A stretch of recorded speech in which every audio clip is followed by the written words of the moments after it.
Okay, hey guys, I know you want to see me talk in a video format, but this is an audio recording. I don't have access to the iPhone equipment at the moment, so I can't do it. Okay, so this video is really an audio clip of a spiritual perspective. It's my perspective. I've studied this stuff. I'm an expert to some degree on Jack and McKinley's relationship and how it should never have happened. This really is a video that's going to appeal to girls who are contemplating getting into a relationship because the guy's got money, uh, he's got influence, he's got status. This is really more for girls because McKinley thinks she's done, but she's likely going to get involved with another guy who's going to, mistreat her because she doesn't really know what the lessons were. What a lot of people believe is that when problems are behind them, they won't make those same mistakes, but they really have to understand how those problems happened to begin with. What was the cause to begin with? And she saw a lifestyle and she just went for it. And it's interesting. Some girls really don't want to work at McDonald's. They really don't want a day job. They don't want a day job so bad, or they want to get rich, or so bad that they subject themselves to these bad boys. So, nonetheless, I don't know really McKinley enough. I don't really know her at all. So I'll only just say is if she was my daughter, what I would have told her. So let's start from the beginning. So she gets called by Jack, and she meets him, and at some point, she is looking at whether or not she should consider him as a potential future boyfriend. Now, in her mind, she's evaluating and weighing up, and obviously looking at the big house and everything is obviously getting quite seduced by the material facade, the material. What do we want to call it? The material facades. The How you can decorate a turd. Jack in this case would be that turd, and she was very taken aback by the decorations of the devil. The devil was very well decorated, and she was seduced by that to some extent. But here's where McKinley has to understand: she's 20 years old, she's extremely beautiful by most standards. She's up there with Megan Fox. I think she's gorgeous.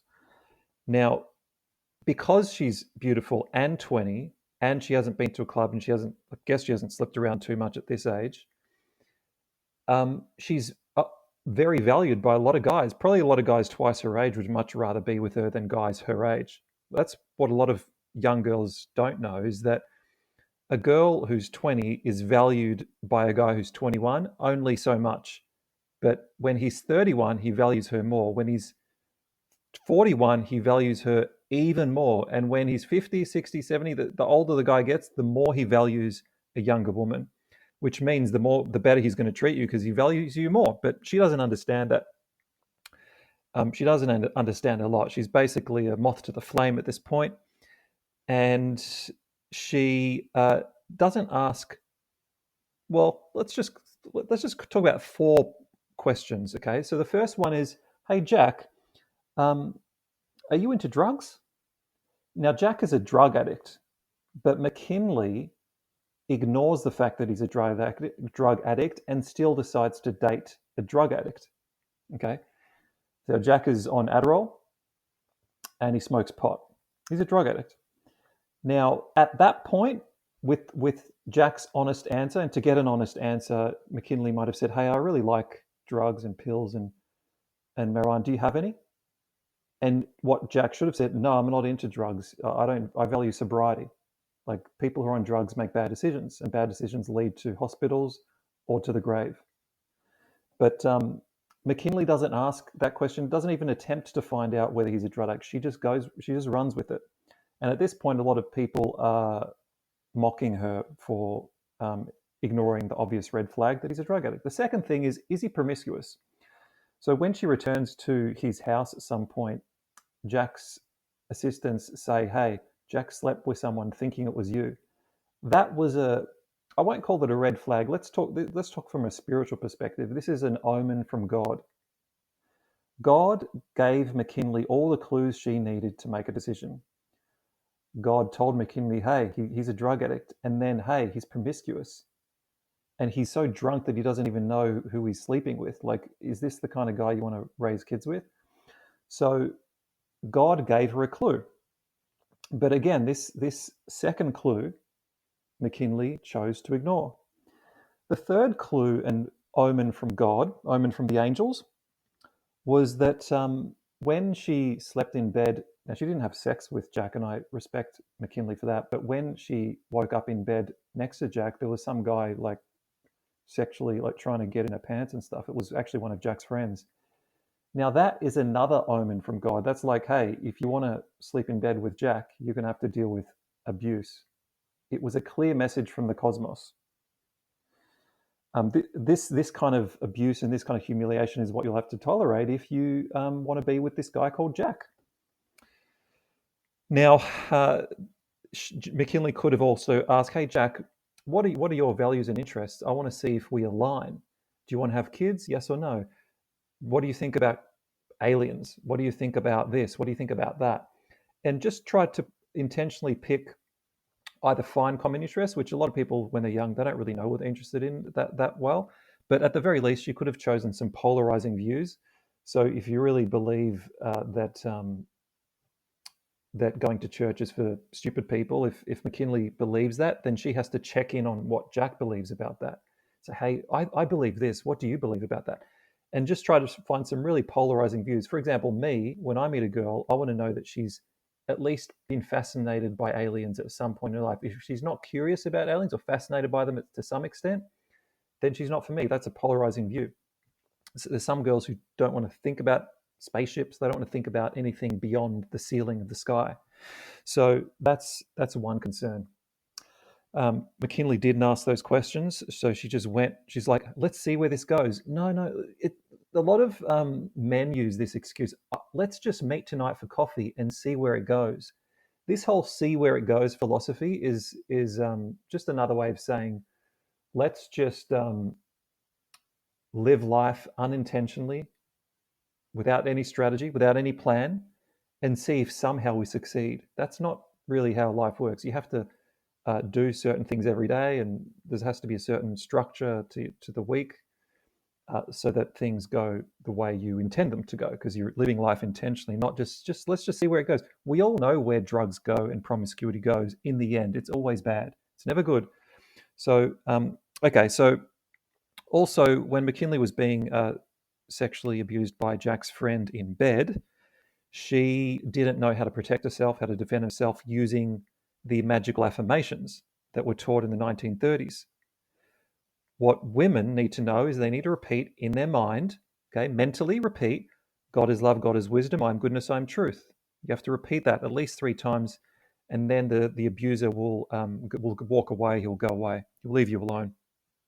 He'll have a sudden change of mind that he can't justify, can't explain to himself. And the McKinley made one good decision in all of this whole episode. She had this friend, one friend, and this is something that again was taught in the 1920s and 30s. This philosopher said that having more than one friend is slavery. You only need one friend, one good friend, and you do need that friend, and you need to be in like constantly. You need to regularly meet up with them, not just once a year, but that has to be a real friend that you see regularly. If so, McKinley had the good friend, but she didn't trust in her friend enough. She kept, I guess, lying and deceiving herself, lying to herself, telling her that it can work out with Jack, that it can be good in the end.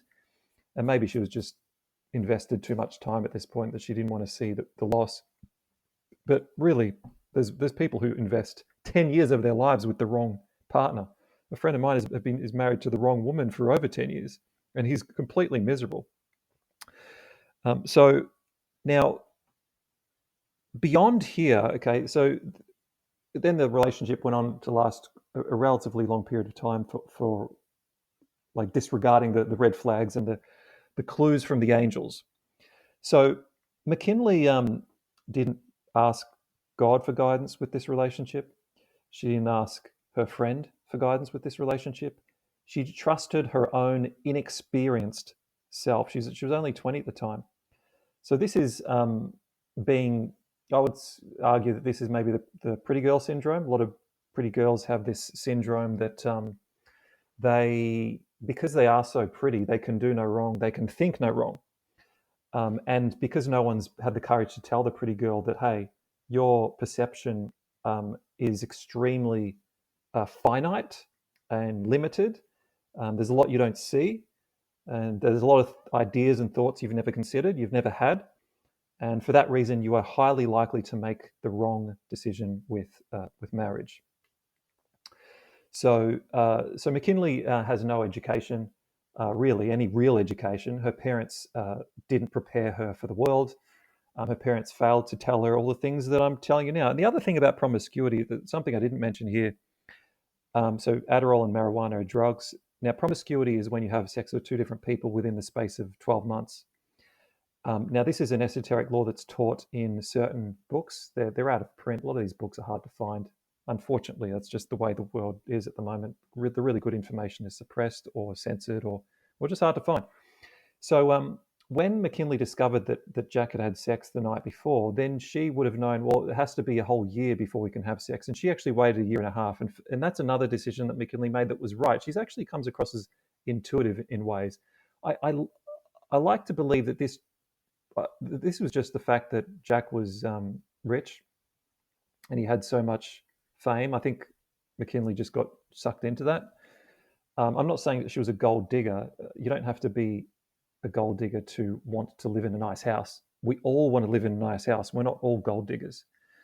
And we don't all want to work 9 to 5 for the rest of our lives like office slaves either, or McDonald's slaves. That again, I'm not a gold digger, but I don't want to live like that. I don't want to live with 9 to 5 jobs. So again, I'm not saying she was a gold digger, but the fact that she's intuitive in some parts of her life with this relationship and not in others just makes me question that the devil really had decorated himself very, very, very well. The turd was wearing a Louis Vuitton jacket. So she didn't understand about the year of, celibacy that both partners should have before consummating their desire for each other.